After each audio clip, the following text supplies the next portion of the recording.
Hey guys, I am Trent for Trent Sense, and it's been a while, but for right now, I am back on Android with none other than the Google Nexus 5, made by LG.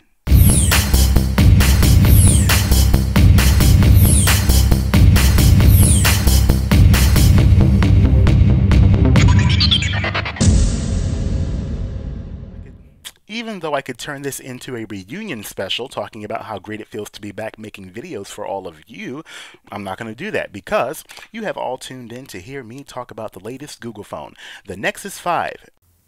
Nexus 5. It's from Google. Nexus 5. It's pure Android. Nexus 5. 4.4 Kit Kat. Nexus It's at the Google Play Store. Nexus. Now, whenever I think of the term Nexus, there are always three advantages that come to mind. First, pure Android without any kind of intrusive interface overlay mucking things up. Second, affordable pricing.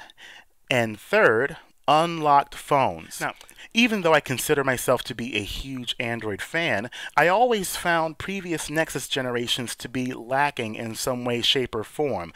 Now, what makes the Nexus 5 so special is that it is, in my opinion, the first Nexus device to basically get pretty much everything right out of the gate in regards to hardware and software. On the front, you've got a true 1080 HD IPS capacitive touchscreen capable of showing 16 million colors. Now, this same display also has a pixel density of 445. Above the HD display, you've got your sensors, a circular earpiece, and a 1.3 megapixel front-facing camera. And at the bottom, you can see that there is an LED notification light. On the bottom, you've got your microphone, micro USB port, and external speaker. And then at the top, you've got a 3.5 millimeter headset jack and a secondary microphone. On the right, you've got a tactile power key, along with a removable tray for your SIM card. And your volume rocker key is on the left. On the back, you will have your main camera rated at 8 megapixels along with a single LED flash. Now, the top, bottom, sides, and the entire back are constructed of a soft touch plastic. Now, even though it feels a bit more high-end than your typical glossy, flimsy Samsung device, it can still show fingerprints and smudges quite easily. But rubbing the phone on your jacket or shirt or any kind of, fabric should be able to get rid of those smudges quite nicely. After a few days of using the Nexus 5, I have to say that what excited me the most were improvements over the Nexus 4. And those improvements for me involved more storage capacity to 32 gigabytes, having AT&T LTE finally, and improved camera software to take better pictures. Another thing too is the soft touch plastic in comparison to the glass on the Nexus 4. Whenever I put my phone on a smooth surface, I no longer have to worry about it sliding off onto the floor. When it comes to the ergonomics and the overall portability of this device, I find it to be just fine. Having the soft touch plastic on the sides, the tops, and the bottom and the back really makes it that much more comfortable to hold. And with the hardware dimensions, I of course had no problem toting the phone around in my right pocket. Now, whether I was on the home screen or on Google Now, all I had to do was simply speak "OK Google" instead of having to touch anything, and it prompted itself for my command. "OK Google, send a text message to Bryant Garcia." What's the message? "I am doing a review on the Nexus 5 right now. I will talk to you later. Period." Here's your message. Do you want to send it? "Yes." Sending message. "Navigate me to the Capitol Hill." Navigating to Capitol Hill, Washington, D.C. "Open calendar." Opening app. "What is Beyonce's birthday?" Beyonce Knowles' date of birth is September 4th. Now, the external speaker is not the greatest quality in the world, but it's not a disaster either.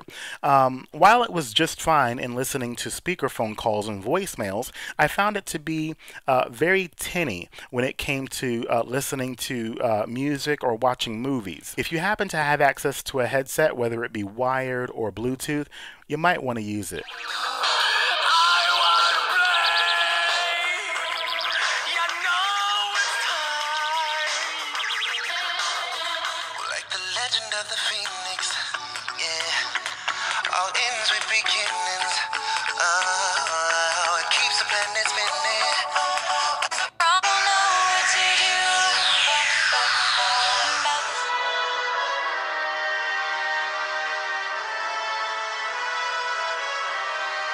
For calling the Apple Store MacArthur Center. Your call may be recorded for quality assurance.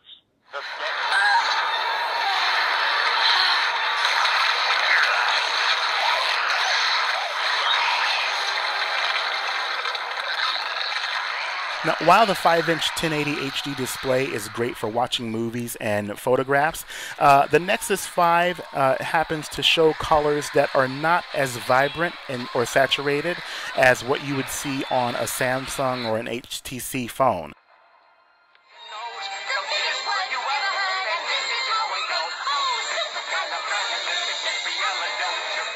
Google did release an update to the camera software, and I think that it has improved the 8-megapixel camera in leaps and bounds when it comes to taking still pictures either indoors or outdoors.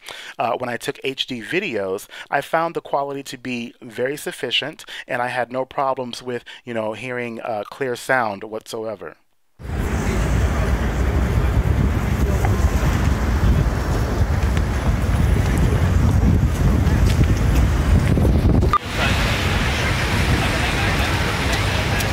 So ready to go home.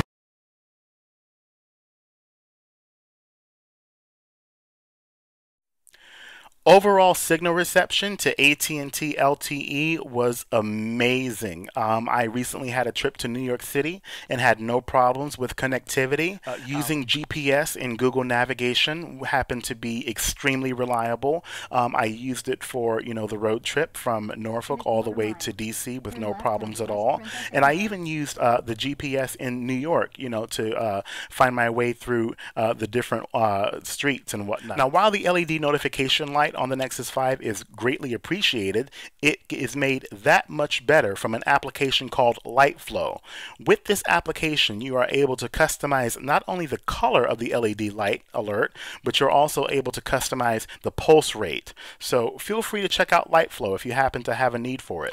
Out of all the brand new features introduced by the Nexus 5, the most surprising and impressive for me came from the Google Photos application, and it's called Auto Awesome.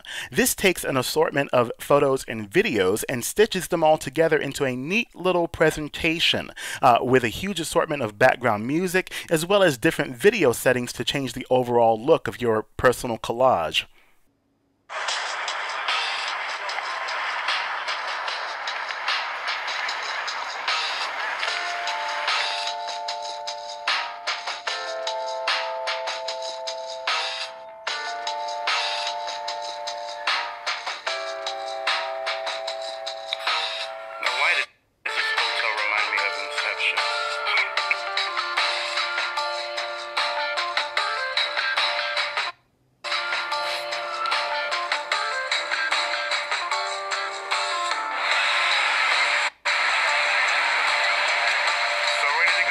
The Nexus 5 battery life, it is not great. If you happen to be any kind of power user, you're going to want to carry some kind of charger, a power brick, something. On heavy days, for me, I find myself having to recharge the phone at around 4 or 5 o'clock in the afternoon. If you happen to be a light user, you may be able to eke by a full day out of one charge, but I don't know, that's all up in the air depending on how you use your Nexus 5. That being said, I don't really mind it. I'm always near a charger myself, so it doesn't really bother me. In regards to potential problems with the Nexus, I have read online of certain accounts of people having interference on the speaker from glue residue, and I've also read about accounts of people having a rattling sound on their buttons. I can say that for myself, I do have a rattling sound on my power button, but I only hear that sound if I take my phone and shake it vigorously to my ear. I don't know if you guys can hear it, but nonetheless, to me, it's a minor issue. I don't feel the need to, turn it in for a replacement unit. As long as the phone works just fine in my day-to-day usage, I don't care about a rattling button. Okay, hopefully all of that information was helpful to some of you out there, and here is my final verdict on the Nexus 5. I highly recommend it. If you are a die-hard Android fan, you need to get one ASAP right here, right now. Log on to Google Play and just go ahead and click the buy button. I'm dead serious. Now, with all of that said, is this the most top of the line, most premium device you can buy for yourself? No, it is not. The Nexus 5 can easily be surpassed in different ways by other manufacturers like Samsung, HTC, and maybe even Sony in regards to screen technology for color representation and even outer build quality with different components that are used. But what Samsung, HTC, Sony, and other manufacturers don't have over the Nexus 5 is affordable pricing. For $350, you get a 16 gigabyte model. For $400, you get 32 gigabytes. In addition to getting such ample internal storage at such a great price, you also get an unlocked device that is not hampered by carrier limitations, and you also open yourself up to a pure Android OS experience that is guaranteed to be updated quickly and promptly as soon as Google updates different Android versions. Google finally got it right in regards to the overall balance of hardware and software. I finally have a mini big screen in my pocket that feels comfortable to hold in my hand, and it doesn't feel cheap. It's very reliable. It's speedy in my daily usage. Aside from the battery life, it is the most perfect, practical Android device that money can buy right now. $350, $400, that is so much cheaper than spending what, $5, $6, $7, maybe even $800 for those other brands. Come on, get out of here. If you can afford those other devices, that's great. I'm happy for you. So as I said before, for any diehard Android user that's out there, or for any, person that is curious in using Android for the first time, I highly recommend this phone. For the power users that are out there, if you don't mind keeping a charger or a battery pack handy, this could be the phone to get. In regards to the amount of money that's spent on this device, brand new out of the box, you get a lot of bang for your buck, and it's the most worthwhile Android experience ever. For $350 to $400, you can't beat it. You really can't. So that's all I got to say at this point, and I hope that my review has turned out to be somewhat helpful to someone out there, and I really had a great time making it. So with all of that being said, I look forward to making more videos for you guys in the future.